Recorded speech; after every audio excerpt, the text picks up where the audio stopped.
park on the side of the street because too many cars are parked there, and so instead they just park in the middle of the road, and then you can't see around them. So a change that I would like to see is possibly like on the corners, blocked out spaces where they can't park, so then we can see our oncoming traffic. And that's all that I have.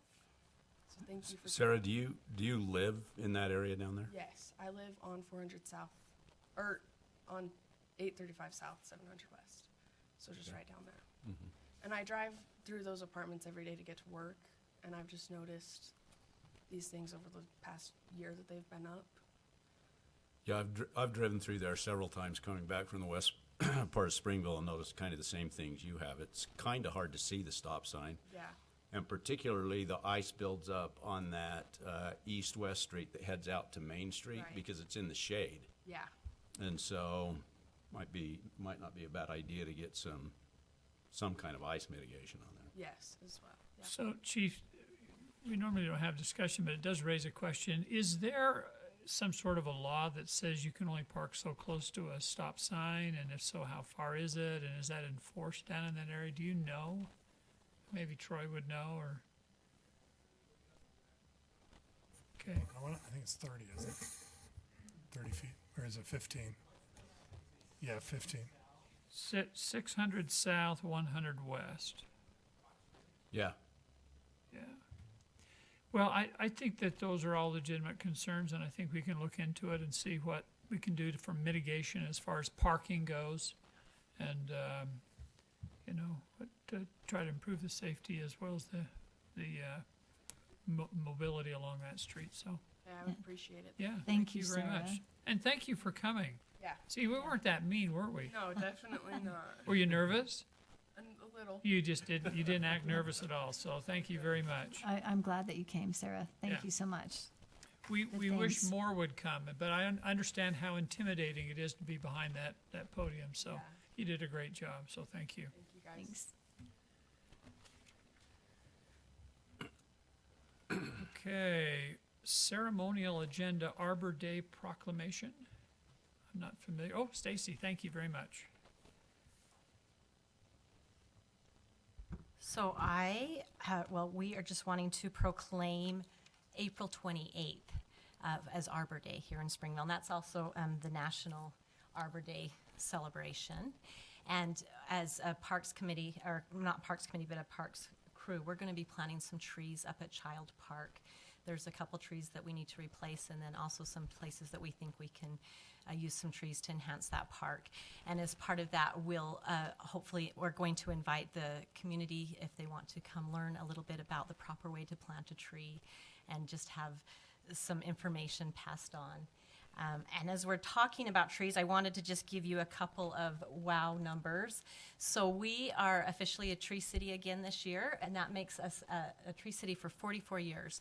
And we are the second oldest tree city in Utah. And Murray has 45 years, and we're at 44 years. So that's quite a great designation, right, for us to have. Also, we have between our street trees, our city trees, and our city parks and canyon parks, we have 35,644 trees that we're cow. maintaining and taking care of. So I just thought that was kind of some fun information. Also, we have the state record silver linden heritage tree here in Springville, and that's located at 100 East, 400 North. And this isn't a great picture because I took it off of Google, but it was planted in 1880. And to be a heritage tree, the tree had to have been planted by a pioneer. So we have a few in the community, but I thought that one was a fun one to let you guys know about. Planted by who? That's it. Crandall? Mylan Crandall Oh, in 1880. And right now the property owner is Cal Metcalf now. He Yours owns too? that property. So, and it's a beautiful tree if you get a chance. And there are some great plaques with our heritage trees that tell you the dates and everything that they were planted if you ever want to go on a heritage tree treasure hunt. So anyway, we're excited to have Arbor Day on the 28th. So thank you, Stacy. Hey, Stacy, can I ask a question? Yes. Or Mayor, can I ask Stacy a question? What are the criteria for being a tree city? So there's actually a lot of things that go into it. One is that we do proclaim Arbor Day as that we're going to celebrate it. You have to plant so many trees per year, maintain so many trees per year, be able to make sure that you are keeping records of the trees that you have in the community. There are also, you have to keep records of the trees that you replace, any that have been taken out. We also holding Arbor Day, having a celebration, doing something during Arbor Day is part of the criteria that you report back when you go to the Arbor Day Foundation to become a tree city. And we have a sticker that they give us stickers to be able to put on our signs, letting people know that we are a tree city. And it also has to do also with the population, trees per population. So is there something we get for that other than recognition, or is it just we get stickers to put on signs, or Stickers, and we're just we get a proud, flag. We get an Arbor Day proud to flag wave every the banner year. or whatever? Yes, we get it. But it is. I think it's a pretty amazing thing to have that many trees and to be a tree city and be representing, as a community that we care about trees. So, but it is mostly just a designation of being a tree city. So. Cool. All right. We might get a hat or something. So if anybody wants the hat, let me know. Well, my wife is from Seattle, and they cut trees down like weeds. And when she came here to Utah and saw anybody cut a tree down, she just got really excited, because this is not so what you're supposed to do in a desert, just cut a tree down. Everything should grow, she says. I said, even Chinese elm? She goes, yes. Wow. Yeah, I agree. So I have to take the Chinese elm down before she sees them. Okay, wonderful. Let's go to the consent agenda. Since there were no changes on that consent agenda, I need a motion for approval. I'll motion to approve the consent agenda as written. Okay, second. I'll second. It's a roll call vote. Mr. Snelson? Yes. Ms. Crandall? Yes. Mr. Miller? Yes.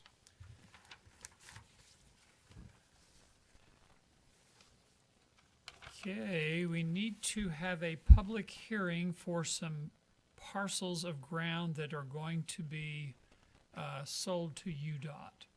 That's in need of a public hearing, so Mr. Stapley, if you want to address us and go through those very quickly, that would be great.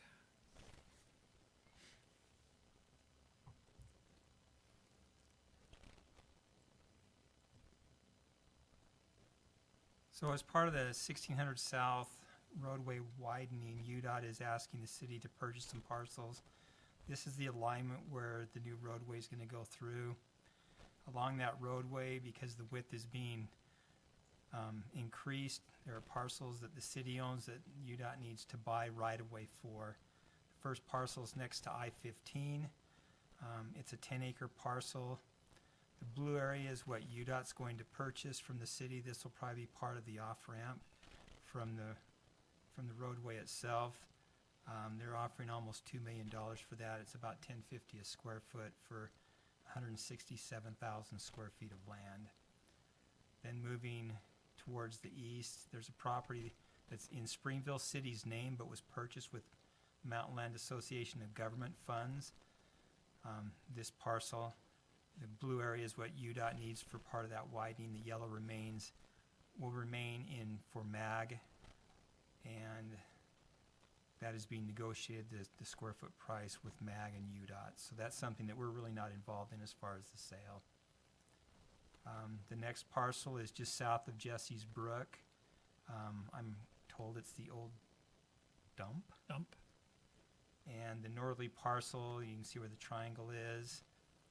UDOT needs to purchase the area in blue as part of the right-of-way.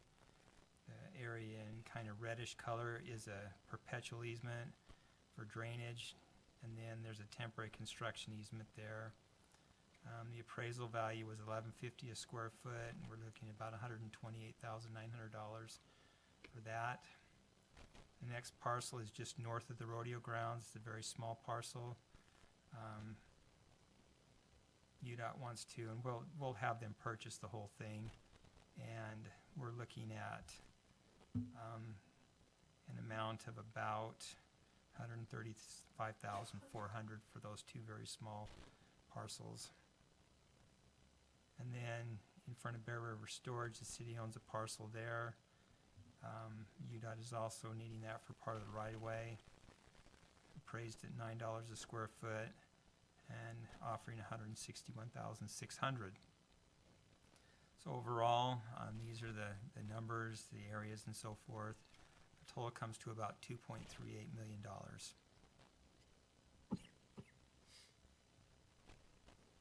Okay, any questions for Mr. Stapley? You understand what that's all about? Okay, this is an anticipation of the 1600 South exit. We call it the Spring Fork exit, but I believe they're going to call it Dry Fork. Right. Dry Creeks, thank you, Dry Creek exit, which is whatever. Okay, so the mayor, I need to open this up for a public hearing for comment. So, would anyone from the public like to speak to the sale of these properties to UDOT? All right, I need a motion for closing the public hearing. I'll make a motion to close the public hearing. Okay, a second. I'll second. Those in favor say aye. Aye. Those opposed? Okay, any questions on the motion? Okay, I need someone to make the motion then. I'll make a motion to approve resolution number 2023-09, approving the sale of various Springville City properties adjacent to 1600 South, as well as approve various corresponding perpetual and access easements to the Utah Department of Transportation for roadway right-of-way and utility purposes as part of UDOT's 1600 South widening project. Okay, I have a motion, I need a second. I'll second. Okay, this is a roll call vote. Ms. Crandall? Yes. Mr. Snelson? Yes. Mr. Miller? Yes. Okay, wonderful. There you go, Brad. Thank you. All right, Mr. Riddle?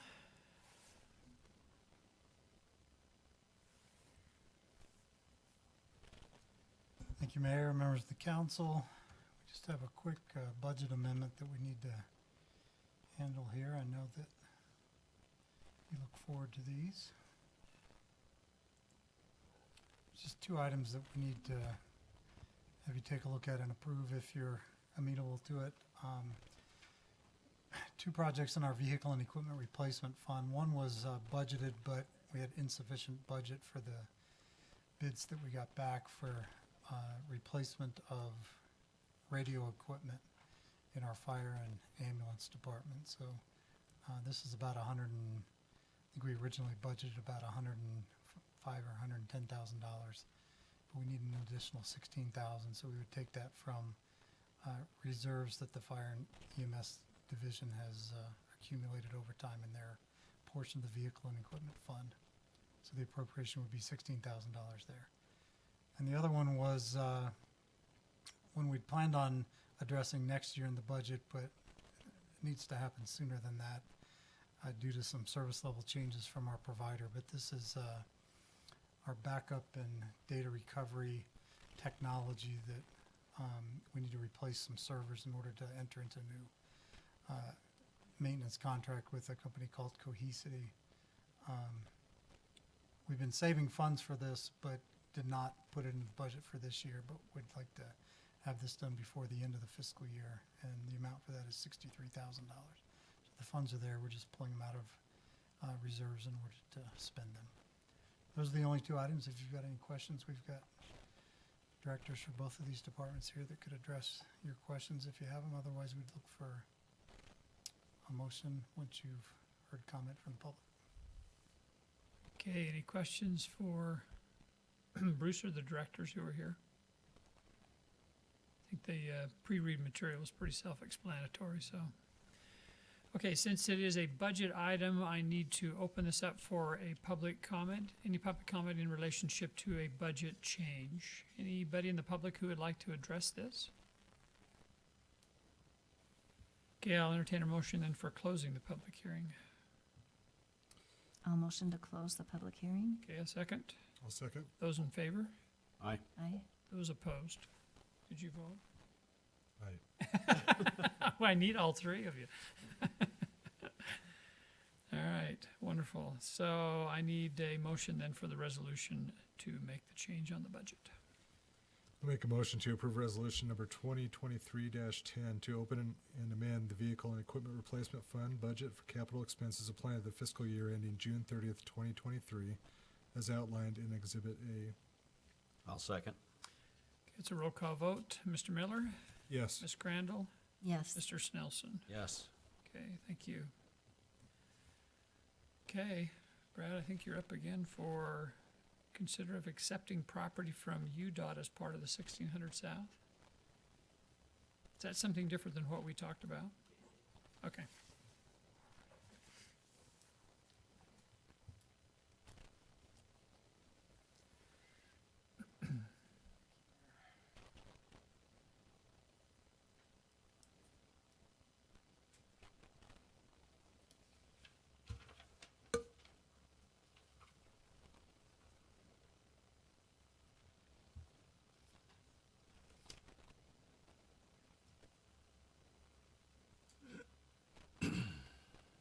Nope, that's not it.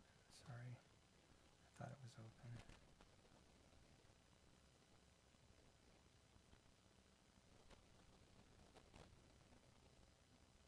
I'm not showing it here. Let me go.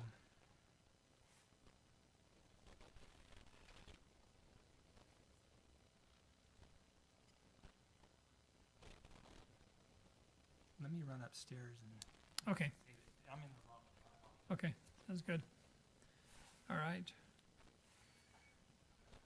Well, I'm going to compliment the guy that's leaving. So just in relationship to, we had a presentation about an hour and a half ago in relationship to flooding and just what they've done in relationship to preparing for it. So we just really compliment the citizens. I don't know how many thousands and thousands of sandbags have been filled and moved to houses, but we're really complimentary, and just encourage everyone to look up and down the creek. And if you see things, debris, logs that need to be removed, please just alert the property owners to get those things removed. It doesn't take more than just 1 or 2 logs to block a bridge that all of a sudden many dozens of homes will end up being flooded, and we just want to stay out of that if we possibly can. We've done an awful lot of work, and Brad and his crews have done a tremendous amount of work trying to get the creek done as well as prepare for the danger areas. We have some more sensitive areas that were presented to us, and that has to do with not only the bridges that are there, but also the railroad bridges that we do have with the Union Pacific Railroad. And those tend to be rather dangerous because not only do they are they restrictive, they're fairly small, but if they back up, then the railroad bed tends to be a dike. And what it does is it holds all the water on the east side and doesn't let it run down to the lake. So we're very sensitive about that. And so we just hope the citizens will be aware of that and help us, kind of monitor the situation. So we appreciate everyone's efforts in relationship to it. So stay tuned. We appreciate the water. I love the water. I'm grateful for the water. I'm grateful for the snow. I told somebody the other day, it doesn't make any difference how much snow you get. It's how much water's in the snow. And it doesn't make a bit of difference how much water's in the snow. It's how fast it comes out. So the old timers used to watch maybe you'll know this. Yeah, Ether Peak, and then there's also it's called, hold on just a second, Dibble Fork Ridge. There's another one up Maple called Dibble Fork Ridge, and if you watch those, or Ether, it's really close. Once the snow's off, our high water is virtually done, so we'll be watching it very carefully. We were up to Dibble Fork yesterday snowshoeing, and there's a little bit of snow there. It's about 5 feet. I took my probe, and it was 5 feet of snow, so there's still a lot to come out. So, but it'll all come out very carefully, so hopefully. Okay, Brad, we gave you a compliment while you were gone. Did you? Yeah. Here's the file.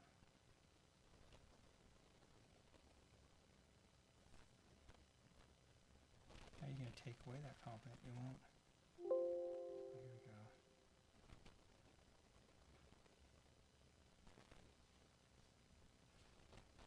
There we go. Perfect. Sorry about that. It's really simple. As part of the widening project, we're going to be talking about this area right here. So this is the Nickelcade and some other little businesses, the spa, Take a Break Spa and so forth. This property up here that is a long property that has the Barlow manufacturing carpentry place. And so the UDOT's facing some issues by putting in these new on-ramps. They actually are going to be removing the building. They purchased the parcel. And there's a billboard in the upper corner right here on that building parcel. They need to move it northward.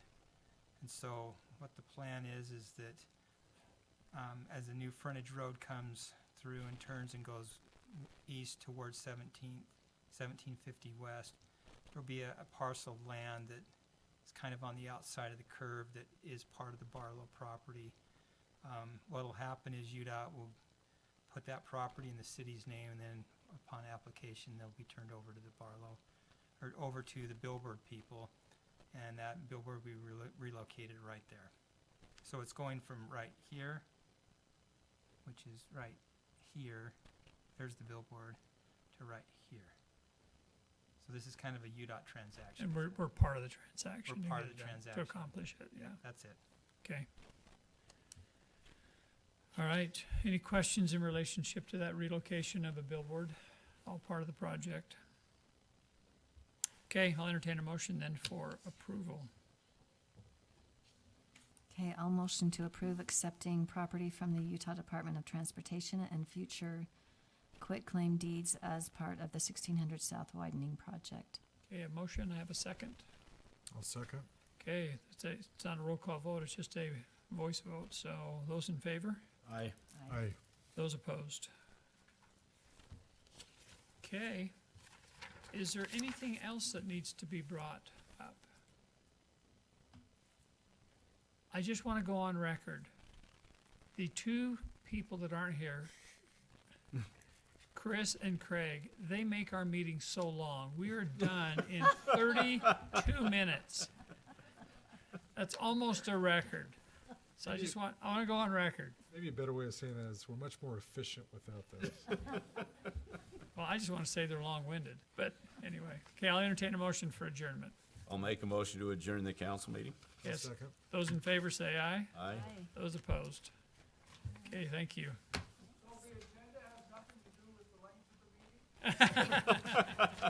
You would think, wouldn't you?